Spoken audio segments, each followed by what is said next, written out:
आज सुबह थाना राधानगर पर वादी महावीर लोधी द्वारा एक प्रार्थना पत्र दिया, जिसमें बताया गया कि उसकी बालिक पुत्री पिछले लगभग 1 वर्ष से गंगासागर नाम युवक के साथ घर में जाकर लिव इन रिलेशनशिप में रह रही थी। विगत कुछ समय उनकी पुत्री से संपर्क नहीं था।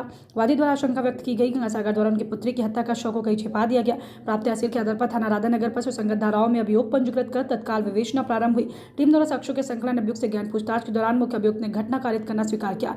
पूछताछ में बताया 28 जून को उसकी युवती की हत्या कर दी थी। घटना को दुर्घटना अथवा आत्महत्या का स्वरूप देने के उद्देश्य से उसने अपने 3 अन्य साथियों के साथ मिलकर शव को ट्रैक्टर पर रखकर रेलवे ट्रैक पर जाकर छोड़ दिया था।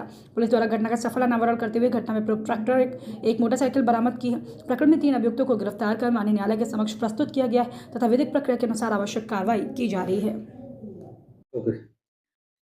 आज सुबह थाना राधानगर में एक वादी महावीर लोधी थाने में आते हैं। उनके द्वारा एक प्रार्थना पत्र दिया जाता है कि जो उनकी बेटी थी, जो कि बालिग थी, पिछले साल से ही एक युवक के साथ, जिसका नाम गंगासागर है, उसके साथ वो भागकर लिव इन रिलेशनशिप में रह रही थी और काफ़ी दिनों से उनकी बेटी से उनका संपर्क नहीं हो पा रहा था और उनका ऐसा मानना है कि उनके जो ये गंगासागर व्यक्ति है, उसी के द्वारा उनकी बेटी को मारकर कहीं बॉडी को छिपा दिया गया है। इस तहरीर पर मुकदमा पंजीकृत होता है और जब मुख्य अभियुक्त से पूछताछ होती है तो उसके द्वारा बात मानी जाती है कि 28 जून को उसके द्वारा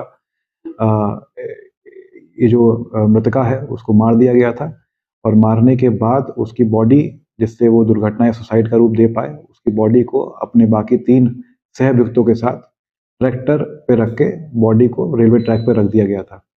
इस पूरा घटना खुलासा हो गया है और जो घटना में प्रयुक्त ट्रैक्टर है और एक बाइक वो भी बरामद हो गई है और सुसंगत धाराओं में कोर्ट के सामने पेश करके 3 अभियुक्तों की रिमांड ले ली गई है। इसमें से एक सह अभियुक्त जो उनके साथ था, जिन्होंने बॉडी को छिपाने और बॉडी को ट्रैक में रखने में उनकी मदद करी थी, वो अभियुक्त फरार है और उसको भी बहुत जल्द पकड़ लिया जाएगा।